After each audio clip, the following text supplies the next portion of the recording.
దేవునికి స్తోత్రము. క్రీస్తునందు ప్రియ దేవుని బిడ్డలారా, కూడి వచ్చిన మీ అందరికి ప్రభు అయిన యేసు క్రీస్తు పేరిట శుభాభివందనాలు. మీ అందరికి ఫామ్ సండే శుభాకాంక్షలు. యూట్యూబ్ ద్వారా వాక్యం వింటున్న బిడ్డలకు ప్రభు పేరిట షాలోం. కూడి వచ్చిన మీ అందరికి షాలోం, సమాధానము, ఆశీర్వాదం కలుగును గాక. ప్రతి సంవత్సరం యథావిధిగా ఒక ఆచారంగా ఒక క్రమంగా చేస్తున్నాము, కానీ ఆత్మీయంగా మనం ఆరాధన చేసుకుందామండి. మత్తయి సువార్త 21వ అధ్యాయము 1 నుండి 11 వచనాల్లో కొన్ని అంశాలు మనం ధ్యానం చేద్దాము. అన్ని అంశాలు కాదు, కానీ 1, 2, 3, 4 అంటే చెప్పుకున్న రీతిగా అన్ని అంశాలు మనం ధ్యానం చేసుకుందాం. అన్ని అంశాలు మనము ధ్యానం చేసుకుందాం. ఇక్కడ గమనిస్తే యేసుక్రీస్తు ప్రభు వారు యెరూషలేమునకు వస్తూ ఉన్నారు. జాగ్రత్తగా వినండి, అందరూ జాగ్రత్తగా వినండి. యేసుక్రీస్తు ప్రభు వారు యెరూషలేమునకు వస్తూ ఉన్నారు. ఎందుకు ఇంతకు ముందు రావటం లేదా? ఇంతకు ముందు కూడా వచ్చారు, కానీ ఇప్పుడు రావటంలో ఒక ప్రత్యేకత ఉంది. ఇదే ఇంకా చివరి ప్రవేశం ప్రభు వారిది. ఎరుకో వెళ్ళి ప్రభు వారు వస్తూ ఉన్నారు. వచ్చే దారిలో గలిలయ, సమరయ, యెరూషలేముకు రావాలా? యెరూషలేము రావాలంటే ఎరుకో అనే ప్రాంతం మీదుగా రావాలా. ఎరుకో లోయగా ఉంటది, యెరూషలేము అప్పుడు ఎత్తుగా ఉంటది. ఎరుకోకు వెళ్ళారు. ఎరుకోకు వెళ్ళి లాస్ట్ టైం మళ్ళీ ఎరుకోకు వెళ్ళే అవసరం లేదు, వెళ్ళాల్సిన స్థితి అవసరం రాలా. అంటే ఇంకా లాస్ట్ టైం ఎందుకు అంటున్నాము? ఇంకా సిలువలోకి వెళ్ళబోతున్నారు. ఈ రోజు మట్టల ఆదివారం కదా, అంటే మట్టల ఆదివారం అని ఎందుకు అన్నారా అంటే అది పస్కా పండుగ కాలము. మీరే పాయింట్లు గుర్తు పెట్టుకోవాలంటే యేసుక్రీస్తు ప్రభు వారు వచ్చేటప్పుడు మట్టలు, ఈ రోజు ఏమంటున్నాము? మట్టల ఆదివారం అంటున్నాం. మట్టల ఆదివారాన్ని, ఈ మట్టలను ఇంగ్లీష్ లో ఏమంటారంటే ఫామ్ సండే అంటారు. అంటే ఏ మట్టలు ఏవి పడితే అవి కాదు, ఖర్జూరపు మట్టలు ఉంటాయి కదా, ఆ ప్రాంతంలో ఖర్జూరాలు ఉంటాయి కదా, దాన్ని ఇంగ్లీష్ లో ఏమంటారంటే పామ్ అంటారు. పామ్ సండే అంటారు. దాన్ని హీబ్రూలో తామార్ అంటారు. హీబ్రూలో తామార్. మీకు గుర్తుందా? తామార్ అనే మాట దావీదు కుమార్తె పేరు తామారే. యూదా అని యాకోబు కొడుకైన యూదా ఉన్నాడు. యూదాకు కోడలుగా చేయబడిన ఆమె పేరు తామారే. తామారుకు దావీదుకు కొడుకున్నాడు అబ్షాలోము. గుర్తుందా? అబ్షాలోము కూతురు పేరు, అబ్షాలోము చెల్లి పేరు తామారే, ఆ దావీదు కూతురు. అబ్షాలోము చెల్లి పేరు కూడా తామారే. తామారు అంటే ఖర్జూరపు చెట్టు అని అర్థం. తామారు అనే మాట హీబ్రూలో ఖర్జూరపు చెట్టు అని అర్థం. అయితే పామ్ సండే అని అన్నారు దీన్ని. పామ్ సండే అంటే మట్టల ఆదివారం. ఎందుకు మట్టల ఆదివారం అన్నారు అంటే యేసుక్రీస్తు ప్రభు వారు యెరూషలేమునకు వస్తూ ఉన్నారు. యెరూషలేమునకు వచ్చేటప్పుడు ప్రజలందరూ కేకలు వేస్తూ ఉన్నారు. మట్టలు పట్టుకుని ప్రభువునకు స్వాగతం పలికారు. గమనించినట్లయితే ఆయన ఎరుకో వెళ్ళారు. ఎరుకోలో వెళ్తూ, ఎరుకో నుండి వస్తూ యెరూషలేముకు వస్తూ, ఎరుకోలో జక్కయ్యకు రక్షణ ఇచ్చారు. జక్కయ్యకు రక్షణ ఇచ్చారు. నశించిన దానిని వెతికి రక్షించడానికి వచ్చారు. అబ్రహాము కుమారుడిగా చేశారు, రక్షణలోకి నడిపించారు. ఒకటి. రెండవది, ఎరుకో నుండి యెరూషలేముకు రావాలంటే ఎరుకోకు యెరూషలేముకు మధ్య ఏముంటాయి అంటే ఒలీవల కొండ ఉన్నది. ఒలీవల కొండ ఉంది. ఒలీవల కొండ ఇదేమో యెరూషలేమునకు తూర్పు భాగంలో ఉండేది. ఆ ఒలీవల కొండకి అంచున 2 గ్రామాలు ఉన్నాయి. ఇప్పుడు మీకు గుర్తుందా? హైదరాబాద్, సికింద్రాబాద్ జంట నగరాలు అంటారు. అలాగే ఇవి జంట గ్రామాలు. బెత్పగే, బేతనియా. ఎక్కడ పశ్చిమ వాలు, ఒలీవ కొండకు పశ్చిమ దిక్కున వాలుగా ఉండే ప్రాంతము. ఎరుకో నుండి యెరూషలేమునకు రావాలంటే మధ్యలో ఒలీవ కొండ 2 గ్రామాలు దిగుతుంది. బేతనియా దగ్గరకు వచ్చారు.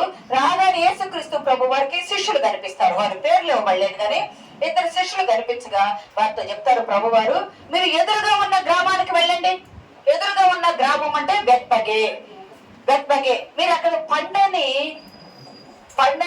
అందరూ పండ్ల గ్రామము అంటారు దాన్ని. బెత్పగే అంటే అంటే మీరు అక్కడికి వెళ్ళండి.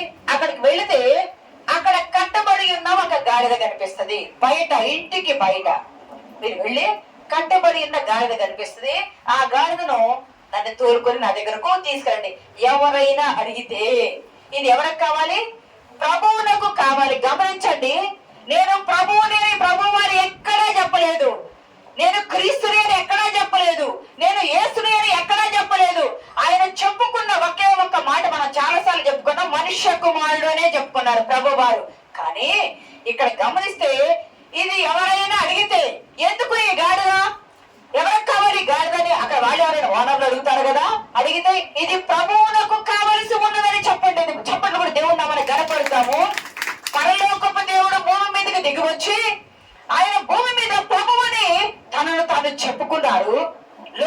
వెళ్ళే రాజు, సర్వలోకాధిపతి, పరలోకపు దేవుడు భూమి మీదకి దిగి వచ్చి ప్రభువు అని ఆయన చెప్పుకున్నారు. అక్కడికి వెళ్ళారు, శిష్యులు వెళ్ళారు. గాడిదను విప్పుతున్నాడు. ఎక్కడుంది? బెత్పగే అనేది యెరూషలేమునకు అవతల పక్క ఉంది, కిద్రోను వాగు దాటి అవతల పక్క ఉంది. గమనించండి, ఇక్కడ గమనిస్తే వాళ్ళు వెళ్ళారు. ఎందుకయ్యా ఇది అంటే ప్రభు చెప్పినట్టు ఇది ప్రభువు కొన్నారు, తోలి పంపించారు. 2 గాడిదలు ఉన్నాయి, ఒకటి గాడిద, 2 గాడిద పిల్ల. ఒకటి గాడిద, 2 గాడిద పిల్ల. గమనించండి, ప్రభువుని గాడిద తెచ్చి ఊరేగిద్దామని శిష్యులు ఏమన్నా అనుకున్నారా? అనుకోలేదు, శిష్యులు అనుకోలేదు. కానీ ప్రభువే చెప్పారు గాడిద తీసుకురమ్మని. ప్రభువే చెప్పారు. ఎందుకయ్యా అంటే లేఖన భాగము నెరవేరాలా. జకరియా గ్రంథము 9వ అధ్యాయము 9వ వచనము. సియోను నివాసులారా, జకరియా గ్రంథము 9వ అధ్యాయము 9వ వచనం చూడండి. సియోను నివాసులారా బహుగా సంతోషించుడి, యెరూషలేము నివాసులారా సియోను నివాసులారా బహుగా సంతోషించండి, యెరూషలేము నివాసులారా ఉల్లాసంగా ఉండండి. ఎందుకంటే నీ రాజు నీతి పరులను సాత్వికులనై గాడిదను భారవాహిక గాడిద పిల్లను ఎక్కి నీ యొద్దకు వచ్చుచు ఉన్నాడు. నీ యొద్దకు వచ్చుచు ఉన్నాడు అంటే జకరియా గ్రంథంలో యేసయ్య పుట్టడానికి 400-500 సంవత్సరాల క్రిందట చెప్పబడిన ప్రవచన భాగము ఇక్కడ నెరవేరడానికి యేసుక్రీస్తు ప్రభు వారు గాడిదను తీసుకొని రమ్మన్నారు. మరి గాడిదను తీసుకొని వచ్చారు కదా, ఆ గాడిద పిల్ల మీద మీకు రెఫరెన్స్ లో కూడా చెప్పట్లా, మీకు కళ్ళకు కట్టినట్టు వినిపిస్తాను. చూపించాలి కదా, మరి చూపించకుండా వినిపించడం ఏంటంటే నేను చెబుతూ ఉన్నా, నేను చెప్పేది వింటే మీకు కళ్ళకు కట్టినట్టు చూసినట్టే. కళ్ళకు కట్టినట్టు ఇది యెరూషలేము ప్రాంతము, ఇది యెరికో ప్రాంతము. ఇక్కడ నుండి దిగి వస్తా ఉంటే మధ్యలో ఒలీవల కొండకి పశ్చిమ వాలులో బెత్పగే బేతనేని 2 జంట గ్రామాల్లో బేతనేయకు వచ్చినప్పుడు ఎదురుగా ఉన్న బెత్పగే వెళ్ళి మీరు గాడిదను తోలుకొని రమ్మని చెప్పారు. అక్కడికి వెళ్ళి శిష్యులు ఇద్దరు గాడిదను తోలుకొని వచ్చారు. గాడిదను తోలుకొని వచ్చినప్పుడు ప్రజలు ఏం చేశారు? జనం కిక్కిరిసిపోయినారు. ఎందుకు కిక్కిరిసిపోయారంటే అది పస్కా పండుగ కాలము. పస్కా పండుగ కాలము కాబట్టి జనాలు బాగా వేటలను బలి అర్పడానికి ఏమంటారు, కోడళ్ళు కానీ గుణపల్లలు ఎక్కువగా బలి ఇస్తారు. జనం ఎక్కడెక్కడ నుండి వచ్చినారు. అసలు ఇసుక వేస్తే రాళ్ళంత జనం వచ్చారు. తాము ఉన్న కాలంలో శుద్ధి చేసుకోవాలా ఆ వచ్చిన ప్రజలు. ఇంకోటి, ఒకటి పస్కా పండుగ వచ్చారు. పస్కా పండుగలో రెండో విషయం ఎందుకు వచ్చారు అంటే యేసుక్రీస్తు ప్రభు వారు బేతనీయలో లాజరు చనిపోయాడు. చనిపోయిన లాజరును ప్రభు వారు లేపారు.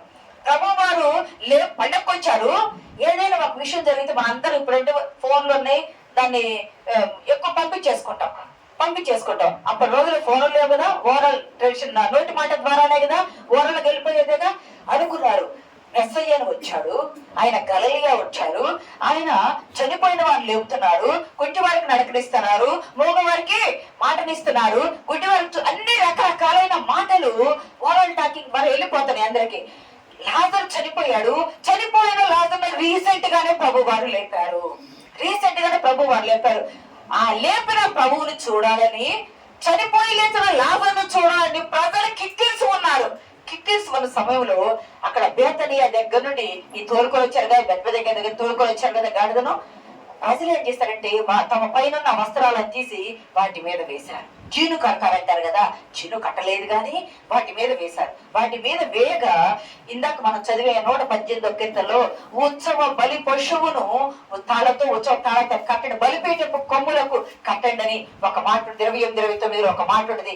ప్రియ సంగమా, ఆయన బలి పశువుని చదవండి 118.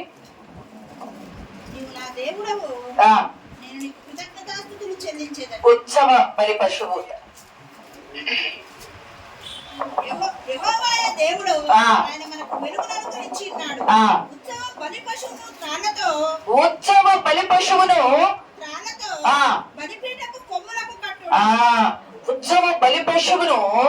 తాళ్లతో బలిపీఠపు కొమ్ములకు కట్టుడి. యేసుక్రీస్తు ప్రభువారు సిలువ అనే బలిపీఠానికి వెళ్ళబోచు ఉన్నాడు కదా. ఆయన ఆయనను ఎలా కట్టబోతున్నారా అంటే బట్టలు పట్టుకొని బట్టలు పరిచి ఆహ్వానం పలికి తర్వాత ఆయనను సిలువకు కట్టి కొట్టబోతున్నారు. అంటే సిద్ధపడి వచ్చాడు. మీకు కొన్ని విషయాలు గుర్తు చేస్తా. యేసుక్రీస్తు ప్రభువారు ఎరుకో వెళ్ళి జక్కయ్యని రక్షించాడు. యేసుక్రీస్తు ప్రభువారు ఒలీవ కొండ బెత్పగే నుండి గాడిద తెమ్మన్నారు. అక్కడ గాడిద మీద ఊరేగుతూ యెరూషలేములోనికి వస్తున్నారు. గాడిద మీద గమనించండి, గాడిద అపవిత్రమైంది. గాడిద అపవిత్రమైంది. ఎందుకు అపవిత్రమైంది? దాని గిట్టలు చీలి ఉండవు. గిట్టలు చీలనిది బైబిల్ ప్రకారము అపవిత్రమైన జంతువు. అపవిత్రమైన వారికి తీసుకురాకూడదు కదా.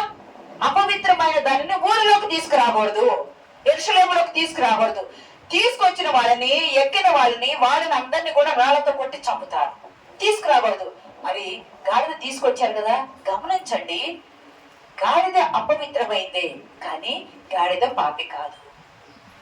గాడిద పాపి కాదు. గాడిద అపవిత్రమైందే, పాపి కాదు. జక్కయ్య పాపే, దేవుడు పవిత్రం చేశాడు. గాడిద అపవిత్రమైంది, దేవుడు దాన్ని ఏమంటాడంటే దానిని వెల చెల్లించి, మీకు గుర్తుందా, చాలా సార్లు చెప్పాను. నిర్గమాకాండము 34వ అధ్యాయము 20వ వచనం చూడండి. నిర్గమాకాండం 34వ అధ్యాయం 20వ వచనం చూడండి.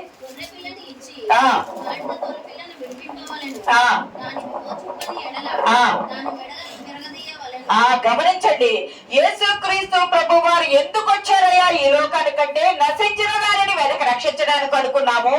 ఎందుకు వచ్చారయ్యా? గాడిద పిల్లని గాడిద ఎందుకు ఎక్కరాయంటే, గాడిద ఎక్కడానికి కారణం ఏమిటాయంటే, గాడిద సమాధానానికి గుర్తు, గుర్రము యుద్ధానికి గుర్తు. గుర్రం అంట కాలు దుమ్మిందంట.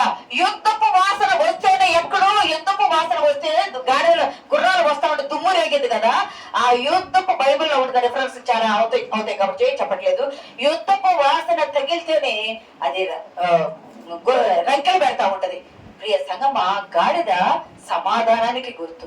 గాడిద అపవిత్రమైందైన గాడితో వస్త్రం అంటే సమాధానంగా వస్త్రం యుద్ధానికి రావటల్లా.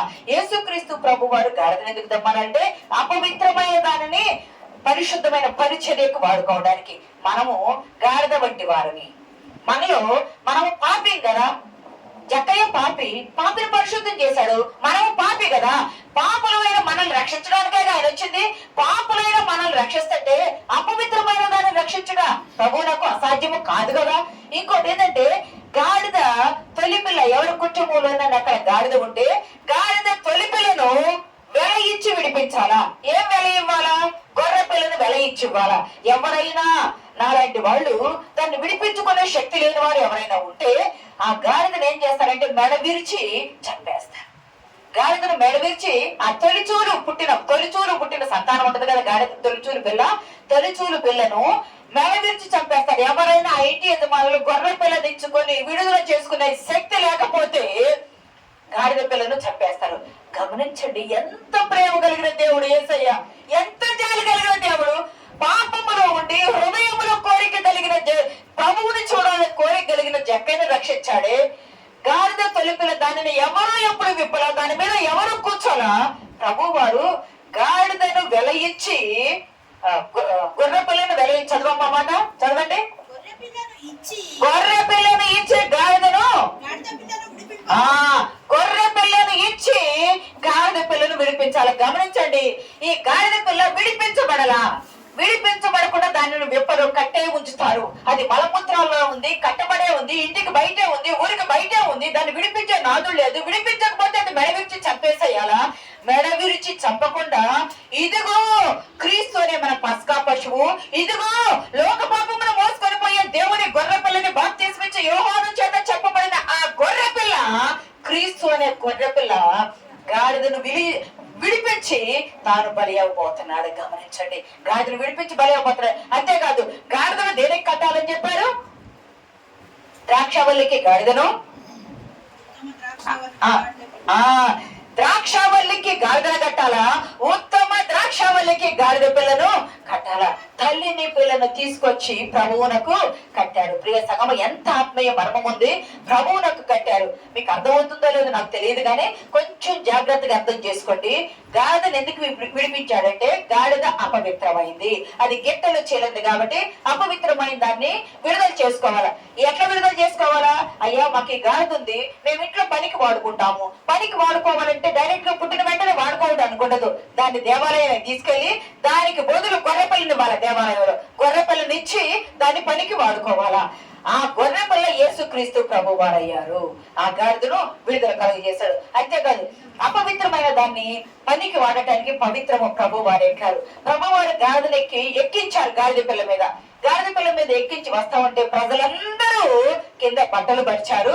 బట్టలు పరవటమే కాదు, ఖర్జూరపు మట్టలు ఫామ్స్ అన్నాం కదా, ఈ ఖర్జూరపు మట్టలు పట్టుకొని హోసన్నా జయము హోసన్నా జయమని కేకలు పెడుతూ ఉన్నారు. గమనించండి, హోసన్నా అనే మాటకు అర్థం ఏమిటంటే సేవ్ మీ.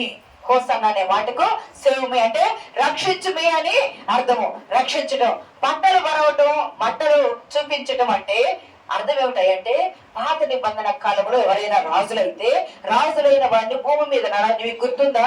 చూడవసరం లేదు కానీ యెహోవా అని అతన్ని రాజును చేయాలంటే యెహోవా రాజు అయి ఉన్నాడని అక్కడ ఉన్న సైన్యాధిపతులందరూ బట్టలు పరిచి ఆ బట్టల మీద నడిపిస్తారు. బట్టలు పరచడం అంటే అర్థం ఏమిటంటే మేము పూర్తిగా నీ ఆధీనంలోకి వచ్చేసాము. బట్టలు పరచడం నేల మీద అంటే మేము పూర్తిగా నీ ఆధీనంలోకి వచ్చాము, నీ అధికారాన్ని మేము ఒప్పుకుంటున్నామంటానికి బట్టలు పరుస్తారు. బట్టలు చూపించడం అంటే అర్థం ఏమిటాయి అంటే ఇక్కడ బట్టలు పరిచారు, దాని అర్థం తెలుసుకున్నాం. పూర్తిగా నీ ఆధీనంలోకి వచ్చాము. బట్టలు ఊపి సంతోషాన్ని తెలియజేశారంటే బట్టలు విజయానికి గుర్తు. నువ్వు శిలువ మరణానికి రాబోతున్నావు అని ఎరుగులా కానీ నువ్వు రాజు కాబోతున్నావు కదా అని వాడు యూదులకు రాజు ఆయన అనుకుని మీకు గుర్తుందా?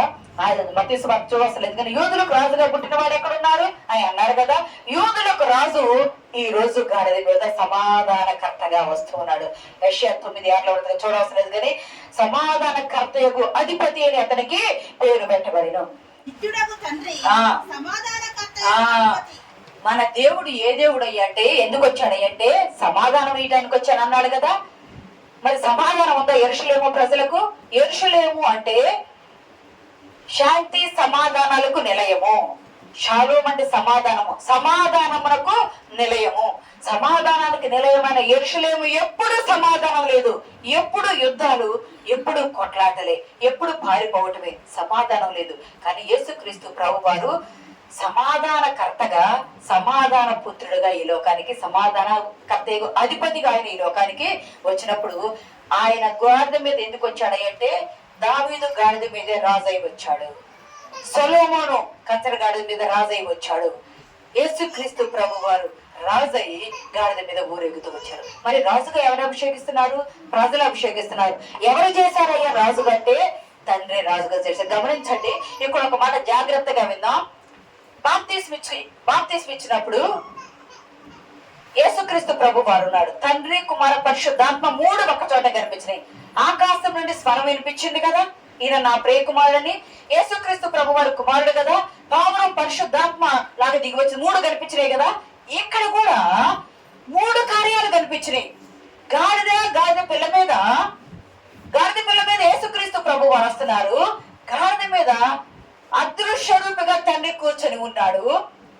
పిల్లలు కేకలు వేశారు. శిష్యగణం అంతా హోసన్నా హోసన్నా హోసన్నా అని కేకలు వేసి స్తుతులు చెల్లించారన్నారు.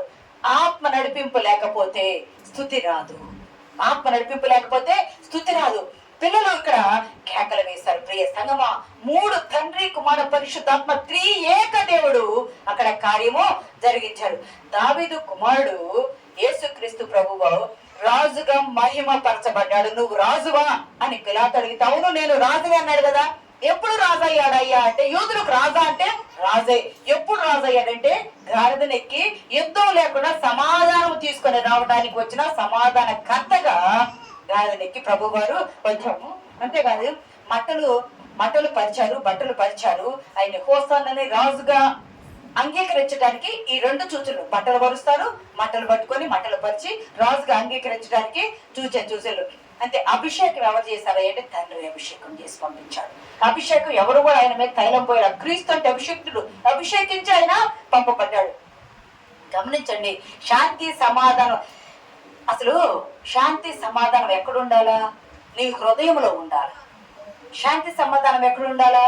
నీ కుటుంబంలో ఉండాలా. శాంతి సమాధానం ఎక్కడ ఉండాలా? నీ సంఘములో ఉండాలా, నీ వీధిలో ఉండాలా, నీ ప్రాంతంలో ఉండాలా, నీ దేశంలో ఉండాలా. ఎక్కడ యెరూషలేములో శాంతి సమాధానము లేదు. శాంతి సమాధానము లేకపోతే బైబిల్ చూడవలసిన లేదు, మీరు రాసుకోండి. న్యాయాధిపతుల గ్రంథం 2వ అధ్యాయంలో 15లో దేవుడు శత్రువుగా ఉన్నాడంట ప్రజలకు. దేవుడు శత్రువుగా ఉంటే అన్ని ఇబ్బందులు వస్తాయి. గుర్తుపెట్టుకోవాలి, కుటుంబాల జీవితాల దేశంలో ఎక్కడైనా దేవుడు శత్రువుగా ఉండకూడదు, దేవుడు పగవాడుగా ఉండకూడదు. మొదటి సమయాల గ్రంథం 28:16లో అక్కడ అంటాడు కదా, యెహోవాయే నిన్ను పగవాడుగా, యెహోవా నీకు పగవాడుగా మేమేమి చేయగలమని. గమనించండి, దేవుడు శత్రువుగా ఉంటే మన కుటుంబంలో సమాధానం ఉండదు. దేవుడు పగవాడుగా ఉంటే మన కుటుంబంలో సమాధానం ఉండదు. దేవుడికి మనం విరోధిగా ఉంటే మన కుటుంబంలో శాంతి సమాధానం ఉండదు.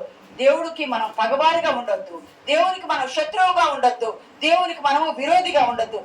దేవునికి మనం ఎలా ఉండాలి అంటే దేవునికి ప్రియమైన బిడ్డలుగా ఉండాలా, సమాధానమును తీసుకొచ్చే వారిగా ప్రభు బిడ్డలుగా మనము ఉండాలా. మనం ఎలాగున్నామయ్యా అంటే ప్రియ సంగమా దేవుని బిడ్డలారా, ఎలాగున్నామంటే సమాధానము లేని వారిగా ఉన్నాం. సమాధానం ఇవ్వడానికి యేసుక్రీస్తు ప్రభు వారు వచ్చారు.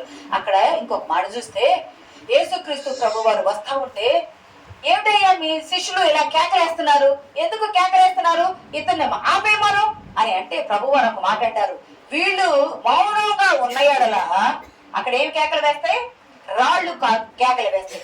గమనించండి, రాళ్ళు కేకలు వేయటం అంటే ఏంటి అర్థము? రాళ్ళు కేకలు వేయటం అంటే అక్కడున్న కొండల ప్రాంతం కాబట్టి రాళ్ళు కేకలు వేస్తున్నాయా? అది కాదు అర్థము. అక్కడ ఏమిటంటే ఒలీవల కొండకి పక్కనే ఆ యెరూషలేము దేవాలయానికి తూర్పు ద్వారం పక్కనే అక్కడ ఏముంటదయ్యా అంటే సమాధులు ఉంటాయి. ఆ సమాధుల మీద గమనించండి, మనం ఈ లెంటి కాలంలో సమాధుల దగ్గరికి వెళ్తాం, వెళ్ళినప్పుడు మనం ఏం చేస్తాం, ప్రబోధులు పెడతాము, లేకపోతే పూల దండలు వేస్తాము. కానీ అక్కడ వాళ్ళు ఏం చేస్తారంటే సమాధుల మీద ఎన్నిసార్లు వెళ్తే అన్ని రాళ్ళు పెడుతూ ఉంటారు. ఎన్నిసార్లు వెళ్తే అన్ని వెళ్ళిన ఒక్కొక్క మనిషి ఒక్కొక్క రాయి పెడతాడు. 10 మంది లేరా 10 రాళ్ళు పెడతారు. ఎవరైనా వచ్చి ఆ రాళ్ళు తీసేస్తారంటే ఎవరు తీసేయరు. ఆ సమాధి మీద రాళ్ళు పెడతారు. పూలు వాడిపోవచ్చు, గాలిస్తే ఎగిరిపోవచ్చు, దాని చోటు తెలియదు. కానీ రాళ్ళు పెడితే ఏమైందంటే అవి బలంగా ఉంటాయి, కదలకుండా ఉంటాయి కాబట్టి రాళ్ళు పెడతారు. ప్రియ సంగమా, రాళ్ళు పెట్టడం రాయి స్థిరమైంది. వాళ్ళు ఎరుకకు పెడుతున్నారే కానీ ఆ రాయి ఆ బండ క్రీస్తే. దాని మీద పెడతారంటే నీ మీద మాకు ఎంత ప్రేమ ఉంది, ఇన్నిసార్లు మేము నిన్ను దర్శించాం, వచ్చిన ప్రతిసారి నీ మీద రాయి పెట్టి మేము వెళ్తూ ఉన్నాము. అందుకే ప్రభు అంటారు, వీళ్ళు మౌనంగా ఉంటే రాళ్ళు కేకలు వేస్తే అంటే ఎక్కడ రాళ్ళు అంటే సమాధుల మీద ఉన్న రాళ్ళు కేకలు వేస్తాయి. సమాధుల మీద ఉన్న రాళ్ళు కేకలు వేస్తాయి. ప్రియ సంగమా, యేసుక్రీస్తు ప్రభు వారు ఇంకొక మాట చెప్పుకొని ముగించుకుందాం. ఎందుకు జయప్రదర్శన చేశారయ్యా అంటే ఉత్సవ బలి పశువును తాళతో పెట్టాలన్నారు కదా. యేసుక్రీస్తు ప్రభు వారు పస్కా పండుగలో వధించబడటానికి వచ్చిన గొర్రెపిల్ల, పస్కా పండుగకి వధించబడటానికి వచ్చిన గొర్రెపిల్ల కాబట్టి ఆ గొర్రెపిల్ల ఈ ఆదివారం రోజు ప్రత్యేకిస్తున్నారు. ఆదివారం రోజు 10వ దినము నిర్గమాకాండంలో చూడాల్సిన లేదు, కానీ మీరు 10వ దినము ఒక గొర్రెపిల్లను ప్రత్యేకించండి, 4 రోజుల తర్వాత దాన్ని మీరు వధించాలన్నారు కదా. ఈ రోజు ఆదివారము యేసుక్రీస్తు అనే గొర్రెపిల్లని ప్రత్యేకించి ఊరేగించారు. ఊరేగించిన తరువాత సోమవారం, మంగళవారం, బుధవారం, గురువారం సాయంకాలం నుండి పస్కా ప్రారంభమైంది. గురువారం సాయంకాలం ప్రభు పట్టబడి శుక్రవారం రోజు ఆయన సిలువ వేయబడ్డారు. అంటే నిర్గమకాండ లేఖన నెరవేర్పు, ధర్మశాస్త్ర లేఖన నెరవేర్పు జరగాలి కాబట్టి 10వ రోజుగా ఈయన ప్రత్యేకించబడ్డారు. 14వ రోజుగా ఆయన గొర్రెపిల్ల పశువుగా వధించబడబోతున్నాడు. ప్రియ సంగమా, యెరూషలేము జయప్రవేశం అంటే బలి ఇచ్చే ముందు గొర్రెపిల్లని ఊరేగిస్తారు కదా, బలి పశువుగా ఊరేగిస్తున్నారు. ఉత్సవ తాళంతో కట్టి బలి పశువుగా గొర్రెపిల్లని యేసుక్రీస్తు ప్రభు వారిని ఊరేగిస్తున్నారు. యేసయ్యా సేవ్ మీ, హోసన్నా అంటే జయము కాదు. అది ఆ భాష హీబ్రూ భాషలో కానీ మనం గమనిస్తున్నట్లయితే ఆ భాషలో హోసన్నా అంటే సేవ్ మీ అని అర్థము. ప్రియ సంగమా దేవుని బిడ్డలారా, ఎవరి నుండి రక్షించాలా? ఎవరి నుండి అయ్యా అంటే యూద మతాధికారుల నుండి రక్షించాలా? ఎవరి నుండి అంటే రోమ గవర్నమెంట్ అధికారం నుండి రక్షించాలా? ఎవరి నుండి అంటే అపవాది చేతుల్లో నుండి రక్షించాలా? ఎవరి నుండి అంటే పాపములో నుండి రక్షించాలా? ఎవరి నుండి అంటే ఈ లోక అంధకారములో నుండి రక్షించాలా? అది రక్షించటానికే యేసుక్రీస్తు ప్రభువారు బలి పశువుగా ఆయన వీధుల్లో ఊరేగుతూ యెరూషలేమునకు వచ్చారు. ప్రియ సంగమా, ప్రభు వారు వస్తున్నారంటే మనం మట్టలు పట్టుకొని ఇందాక హోసన్నా హోసన్నా హోసన్నా అన్నాము. ఈ రోజు నీ జీవితంలో ఏ సమాధానం లేకుండా ఉన్నావు, నీ కుటుంబంలో ఏ సమాధానం లేకుండా ఉన్నావు, నువ్వు ఇల్లు కట్టుకుంటూ ఉన్నావు, మధ్యలో ఆగిపోయి సమాధానం లేదు, నీకు ఇల్లు లేదు సమాధానం లేదు, నీకు కుటుంబం లేదు సమాధానం లేదు, నీకు కుటుంబం ఉన్నా దూరంగా ఉన్నారు సమాధానం లేదు, నీకు బాగలేకపోయినా అడిగి పలకరించే స్థితి లేదు సమాధానం లేదు, నీ అప్పులు ఉన్నాయి అవి తీర్చే దిక్కు లేదు సమాధానం లేదు, నీకు అనారోగ్యం ఉంది అనారోగ్యం తగ్గదని వైద్యులు చెప్పారు స్వస్థపరిచే నాదుడు లేదు సమాధానం లేదు, నీకు ఉండటానికి స్థిరమైన కూడు గూడు గుడ్డ ఏది కూడా నీ దగ్గర లేదు నీకు సమాధానం లేదు, నీ పిల్లల భవిష్యత్తుకు మంచి మార్గం ఉంటుందో లేదో సమాధానం లేదు, నమ్మిన వారు ఇస్తారో లేదు సమాధానం లేదు. కానీ మన దేవుడు అంటాడు, నీకు ఎన్ని సమస్యలు ఉన్నా, నీ కుటుంబంలో ఎంత అనారోగ్యం ఉన్నా, నీ జీవితంలో ఎవరు తీర్చలేని కష్టం ఉన్నా, సమాధానకర్త అధిపతిని నేను ఈ రోజు యెరూషలేములోకి ప్రవేశం చేశాను, ఈ రోజు నీ హృదయంలోకి వస్తూ ఉన్నాను, నువ్వు నమ్మినట్టయితే నీ కుటుంబంలోకి వస్తూ ఉన్నాను, నువ్వు నమ్మినట్టయితే నీ సంఘంలోకి వస్తూ ఉన్నాను, నువ్వు విశ్వసించినట్టయితే నేను నిన్ను తాకవచ్చు ఉన్నాను, నేను నీకు సహాయం చేయడానికి సమర్థుడైన దేవుడను, నిన్ను విడుదల కలుగొచ్చేయడానికి ఈ రోజు గాడిదను విడుదల కలుగొచ్చేసిన దేవుడు, ఈ రోజు యూదా ప్రజలు విడుదల కలుగ చేసిన దేవుడు, ఈ రోజు యెరూషలేముకు శాంతి సమాధానం ఇచ్చిన దేవుడు, ఈ రోజు నీ కుటుంబంలో ఉన్న ప్రతి అన్యాయాన్ని తొలగించి ప్రతి అక్రమాన్ని తొలగించి నీకు శాంతి సమాధానం ఇవ్వడానికి వచ్చిన దేవుడు. ఆయన అంటాడు, భయపడకము నేను నీ తోడుగా ఉన్నా, నిన్ను విడిపించడానికే కదా నేను పరలోకము నుండి దిగి వచ్చింది. నువ్వు దేని గురించి హృదయంలో కలవరపడుతున్నావు? అక్కడ ప్రజలు ఏమన్నారంటే కలవరపడ్డారు, ఈయన హోసన్న హోసన్న హోసన్న కేకలు వేస్తుంటే కలవరపడ్డారని ఉంది. ప్రభు పుట్టినప్పుడు కూడా కలవరపడ్డారు కదా. యెరూషలేము ప్రజలంతా ఇదిగో యూదు రాజుగా పుట్టినవాడు ఎక్కడ ఉన్నాడయ్యా అని అడిగినప్పుడు అక్కడ ప్రజలు కలవరపడి అంది. పుట్టినప్పుడు కలవరం వచ్చింది, చనిపోవడానికి వచ్చినప్పుడు కలవరం వచ్చింది. నీ కొరకు నువ్వు కలవరపడుతూ ఉన్నావే, నీ కలవరాలన్నీ తొలగించి తాను కలవరపడ్డది. యేసుక్రీస్తు ప్రభు వారు మనం చెప్పారు కదా, ఆత్మలో కలవరపడ్డాడని యోహాను సువార్తలో ఉంది కదా, ఆత్మలో కలవరపడ్డాడు. మన కొరకు కలవరపడి ప్రాణం పెట్టడానికి యెరూషలేము వీధుల్లో ప్రభు వారు వచ్చారు. ఈ రోజు జయ ప్రవేశము అంటే రాజుగా అభిషేకం పొంది తండ్రిని మహిమపరిచే రోజు. ఈ రోజు గొర్రె పిల్లగా ప్రత్యేకించబడి 4వ దిన బలయ్యే రోజు. ఈ రోజు యెరూషలేము ప్రజలకు, ఆయన నమ్మిన ప్రతి ప్రజకు సమాధానం ఇవ్వడానికి వచ్చిన రోజు. మట్టలు పట్టుకొని యేసుని అయ్యా మమ్మల్ని రక్షించమని కేకలు వేసిన రోజు. పిల్లలు స్తుతులు చెల్లించారు. గమనించండి, స్తుతులు చెల్లిస్తే ఎలుకోగోడలు కూల్చివేశాడు కదా, అక్కడ స్తుతులు చెల్లిస్తే పరిశుద్ధాత్మ దేవుడు కార్యం జరుగుతూ ఉన్నాయి.